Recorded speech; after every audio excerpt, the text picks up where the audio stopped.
Good evening, everybody, and welcome to the Rangers Review full-time reaction video after Rangers progressed to the semi-finals of the League Cup, defeating Livingston by 4-0 at Ibrox tonight. I'm delighted to say we're joined by Chris from Ibrox. First of all, folks, we do apologise about the lateness coming coming towards the video tonight. We are waiting for Michael Beale to conduct his press conference, and that has now taken place. And Chris has kindly hot-footed it back up the stairs into the gantry. Chris, first of all, your views on the game. I think that was pretty good in the end. Second half, I think, was much better from Rangers. I think the first half was an improvement on Sunday. I don't think it could have been any worse, in all honesty. Abdallah Sima getting the goal. We'll discuss whether that should have been a fill prior to his strike. Second goal from Ridvan Yilmaz was an absolute beauty before he hobbled off injured. Hopefully that's not too serious. Sima with the third goal, courtesy of a huge deflection from DeLucas, and then Ryan Jack rounding things off in stoppage time. What did you make of it all? I thought it was slightly better from Rangers, and still not Rangers at their best, I have to say. But I think if you'd offered MD a 4-0 win pre-match, everybody would have bitten your hand off for it. I know we spoke and we've had videos out in the last couple of days. Nobody was expecting this to be a classic 90 minutes, just because of where Rangers are, certainly how Livingston are going to come and shape up and how they're going to approach the game. I think to win 4-0 is a really pleasing night for Michael Beale. Gets us through to the next round. I thought there were some good individual performances in there. The manager, as you said, just done his post-match presser. He highlighted the contributions of Ridvan Yilmaz, obviously, after a really fine goal, and I thought a really fine overall performance. Sima obviously gets huge praise for his contribution. The manager also highlighted Sam Lammers as having a good game as well. I don't think there's really a failure in the Rangers side. It wasn't perhaps not at their most free-flowing throughout the whole 90 minutes, but it's very much a job done. It's another win, another clean sheet. I don't think it'll do the manager any harm. Ultimately, is it going to win many people over? Probably not. But I thought it was just okay. No, it did the job, and it's onwards and upwards. A step in the right direction, a small step, but hopefully gives us something to build on heading into Aberdeen game this weekend. Yeah, I think that's going to be a bigger test, in all honesty. Livingston never really offered much in an attacking sense, and I know we get pelters, Chris, when we put in Robbie McCrory as the goalkeeper in the predicted teams. I think me or you could have been in goals tonight, and Jack Butland really never had much to do, did he? It was a pretty good game for Rangers to come back and sort of put Motherwell behind them. No, I think defensively Rangers really untroubled. Livingston offered very, very little. David Martindale actually spoke in his press conference. He came in, stood up at the microphone and just said, who was here for the game earlier on in this season, just use that, copy and paste it. I think he felt that the flow of the game, obviously two score lines the same. In terms of Rangers, times of getting on goal, adding a bit of shine to the scoreline late on as well. So I think it was a really frustrating night for David Martindale. He felt his side could have offered a wee bit more, but I think Livingston, with all respect to them, they were never going to come here and be open and be expansive. Now, they came here try and do a job. Rangers getting the goal early basically kills the game. It's very, very hard to see Livy coming back from that. Did have a chance. DeLucas with the header, if that goes in at 1-0, it's perhaps a different occasion. Ibrox then becomes a very different place. But overall, I think it was a solid night from Rangers. But nobody's going to be getting too carried away, because it was a 6 out of 10 performance, if you want to put a number on it. We need to be seeing better than that. But it does just keep things ticking over if you're Michael Beale. Yeah, lots of comments coming about the banging the world's greatest DJ. Say Derek's plumbing needs looked at, and Joe with a point, he says, "Is somebody knocking Ibrox down?" What's going on in the background there, Chris? It's the TV guys and the pitch. TV guys are getting all the cables away, and the ground staff are doing a bit of work on the park as well. So nobody is knocking Ibrox down, and it has nothing to do with Derek's plumbing either. Yeah, and there's one of the cameramen just shifting past Chris as we speak. Absolutely superb stuff. Comment coming in on Sima, Chris. John Douglas says Sima played perfectly, I think. Rightly named man of the match, I think, tonight. I thought he was good. Murray with the point as well. Sima starting to look a player. Listen, I think there is a player in there. It's not a... he was heavily courted when he was at Slavia Prague, joined Brighton for big money, suffered a couple of injuries, and that's why Rangers have got him pretty much. But there is no option to buy, I believe, Chris. But certainly playing like that gives you optimism that he can have a real positive impact this season.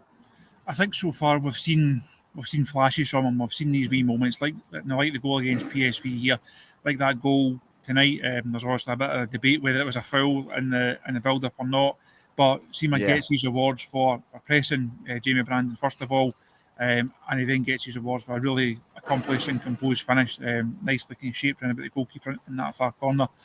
Second one, he gets a bit of luck. I think he's also trying to square it. I think it was Tessers that was going through. He's trying to pick him out. But if you put yourself in that position often enough, if you do the right things often enough, sometimes you just get these wee breaks, and sometimes you earn them. Seema over the next couple of weeks is going to be hugely important for Rangers. One, because he can play in that front three and they're short of options middle to front now, but also because he's got pace and he's direct and he's positive on the ball.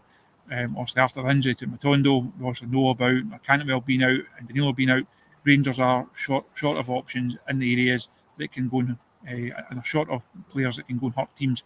Seema, he's still raw. He's by far the finished product. There's still edges and bits to his game that certainly have to improve. But hopefully with a run of fixtures, we will start to see even more of him. So I think his Rangers career overall, it's been fits and starts, and there's been wee bits there where you think this boy's actually a player. But we have to see that more often than not. Only turning it on or only producing these moments once every 4 or 5 games doesn't make you a great Rangers player. We need to be seeing it every single game from him, and hopefully this is another positive step from him tonight. Yeah, fantastic finish for the opening goal. Was it a foul, Chris? I was expecting a VAR check, I've got to admit. If I'm David Martindale, I don't know if he's come in, but if I'm him, I'm not too happy about that goal being allowed to stand. No, it's safe to say Davey wasn't overly impressed by it. He was asked a question towards the end about his team having to do a bit better, and he just said, "Well, I expect VAR to do better as well." And then spoke about how he doesn't even go to Crawford Allen to request clarification or to make points anymore, because ultimately the decisions made by the on-field referee, decisions then made by the VAR team. By the time those checks are done, the goal stands, game's lost. Davey and Livy could do very little about it. At first sight, I thought it was a foul. Having seen a couple of replays, I think it's probably a foul. It's not a stone wall one. It's one of these you'll get guys saying, "Oh, game's going soft," and he's not done much. I think when Seema makes that action and puts a bit of pressure on Jamie Brandon, he's every right to go down. Game today, he's going to go down. I think in the vast majority of situations, you find that's a foul. There's actually one. Yeah, Red Van get penalised later on the half. And I would say if you're going to give one as a foul, you have to give other. If you don't give either, fine. But I think no two situations are ever exactly the same. Those two are certainly similar. So I can understand why Davy Martindale is not happy. Yeah, absolutely. But as Fiona says, that the goal was top quality. Yes, it was. A bit of rubber the green with regards to that. Michael Beale in the press conference, Chris, a little bit of nervousness in regards to Ridvan and Kemar Roof, who was taken off at half-time for Cyril Dessers. Did we get an idea why he was replaced in any extent on Ridvan's injury? Ridvan is just cramp, so hopefully that's nothing too serious, because that, if he was to end up injured, that would basically sum up his Rangers career. How many times have we seen him come in, look like there's a player in there, and then end up with a setback? I thought the reaction that he got when he went off the pitch will mean the world to him. You could tell how much his goal meant to him. I thought he took his goal really, really well. It was a great run, toe poke finish, put it just outside where the keeper could reach it. It was a really, really good finish at a time where Rangers needed it. You could tell how much the goal meant to him. And I think he'll really appreciate that reception he got from the fans. So hopefully that's not a bad one.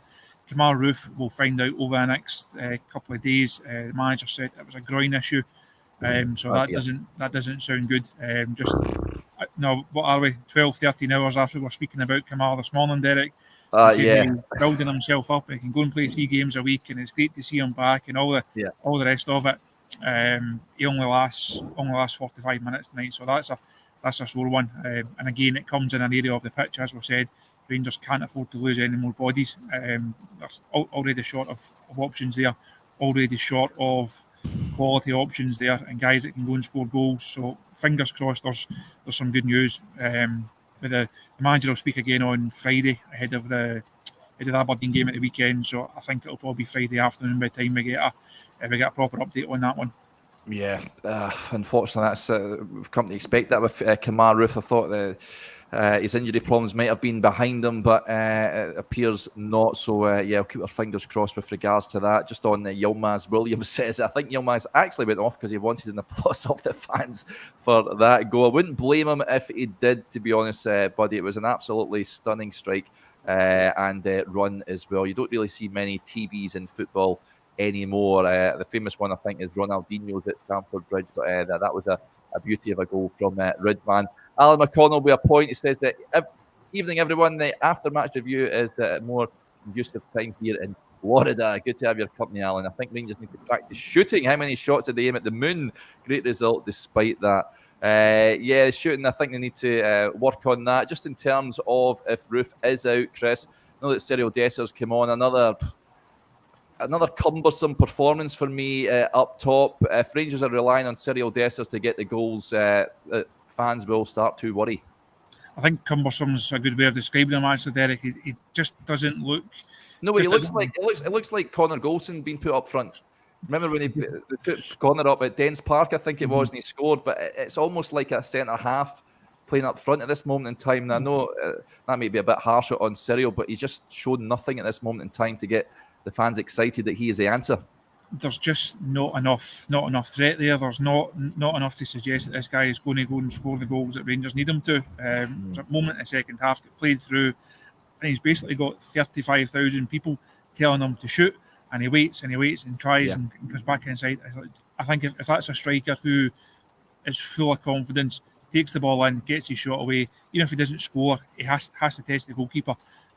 He just looks like a guy who's really down on himself at present. We were hoping that the goal at the weekend, regardless of how much he meant it, and we'll give him a huge slice of the benefit of the doubt and say that he did, even though I don't think he did. We're hoping that might give him something, just give him that wee spark. But it looks like it's going to take more than that. And as you say, Derek, if Roof is going to miss a game, even if it is only one, if he's missing 1, 2, 3, Rangers, with the schedule as it is, something the manager actually mentioned post-match as well, not playing every 3 days, this like a hectic run that they're in. You need guys that are going to be reliable, and Rangers, unfortunately, through injury, just drop in terms of numbers. Even though Dessers is there, he's here every game, he's part of the squad, just doesn't look as if he's at the level where he can go and contribute at the required level, though. So, see a couple of there's mixed comments on him. Some saying they'll get him out on loan. Some saying that the end is already here. Some saying that he'll come good. I think he's a player who's splitting the opinion of the fans right now. But unfortunately, that's very much weighed against him, and that split is not a positive one for a Rangers striker. Yeah, Tim Sharp says, can we get an emergency striker on loan? We did talk about Jermaine Defoe this morning, Chris. I'm sure he can still do a job. Bring him home is what I say. But worrying news. Hopefully, when we speak to Michael again, which will be, I'd imagine, Friday before the game on Saturday, there will be a bit of positive news with regards to Kamar Roof. Sandra Ballantyne as well. When will Todd be back? I think Rangers do miss that creativity, Chris. I think Sam Lammers, I thought, was decent tonight. But Rangers missed Todd Cantwell. He's one of the first names in the team sheet. I think when we expecting Todd Cantwell back, I think we'll be lucky if we see him before the next international break, I've got to admit. I don't think it will be. The manager was asked about that post-match, and we're talking Dowell is the most likely one. Him and Raskin perhaps for the Mirren game just before the break. That's obviously still another couple of games down the line. The rest of them, like the Cantwell, Danilo, the ones that we know about, they're going to be after the break, just given the the extent of their respective injuries. So basically, the squad that we've got is the squad that the manager's going to have to make do with and try and get results and performances with. He could have really done without losing another one, but that's the situation that he finds himself in. Yeah, and we'll wrap up. There's a question coming in here from Michael, raising the point. Evening, guys. Thought Cifuentes had his best 90 minutes so far in a Rangers jersey. I thought he was decent tonight, Chris. I still would like to see a lot. I think he could. For me, he's still in the bedding in period. There's moments where he just needs to speed up his play a little bit and be aware of what's round about him. But I think that was better from him tonight. And I think the only way it gets better is by playing games. I think that's it, Derek. It was always going to take him a wee bit of time to really get accustomed to the lovely Glasgow weather that we've got here tonight and get accustomed to the speed of the game here and the physicality of the game here. The manager spoke when, I think it was after the Cantwell injury, and also Raskin was confirmed as well. He spoke about Cifuentes getting this run of games and how we'll really start to see the best of him, hopefully. I think it's important that he does play as often as possible, because we need to see what we've signed. We need to see what potential this boy's actually got. Again, I thought John Lundstram had a decent game in there. Ryan Jack's obviously come on, got himself a goal. So as much as there's a bit of doom and gloom out Rangers middle to front, and Jack Lundstram, they do have two solid operators. I know they're two guys that the fans don't like seeing on the pitch and in the same team, but that may well happen at some stage over the next couple of weeks just because of the situation. But in terms of Cifuentes, I think there's definitely something there, and it just becomes a case of how quickly we can really see him get up to full speed. Yeah, much better from Rangers tonight, progressing to the semi-finals of the League Cup, where they'll play Hearts on the weekend of November 4th or 5th. The dates, I'm sure, will be confirmed in the next few days with regards to that, I'd imagine. But that's an interesting one. I think Hearts at Hibs, Aberdeen is the other semi. But Chris, I think we've touched on this before. I think it's non-negotiable, and Michael Beale has to deliver this League Cup for the first time since 2011. But it won't be easy. Rangers have come a cropper in the semis before. I'm thinking back to Aberdeen, which still stings at Umar Sadiq game, and they can't take Hearts lightly. No, not at all. It's outside of Celtic. It's the three other strongest teams that Rangers could have faced, obviously. I don't think there's any, no matter what the draw brought off the game tonight, there was never going to be an easy one. It's not as if there's like a championship team or something there. You say, well, that's the one you really want. From what we've seen of all three of those sides so far, I think they're much of a muchness. There's also a lot of football to be played before these games are played, so there's a lot of things that can come into play.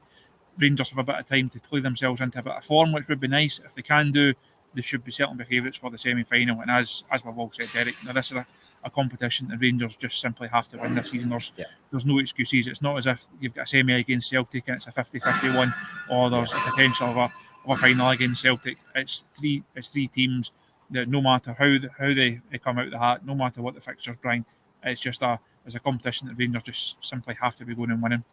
Yeah.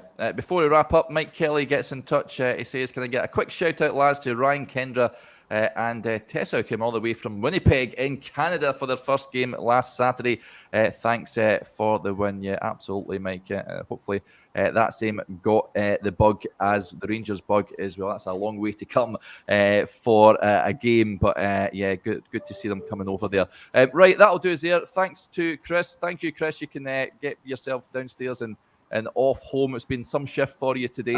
I'll be on this tomorrow morning with Joshua as we delve deeper into the game. So we hope you can join us for that. But until then, good night. Bye for now.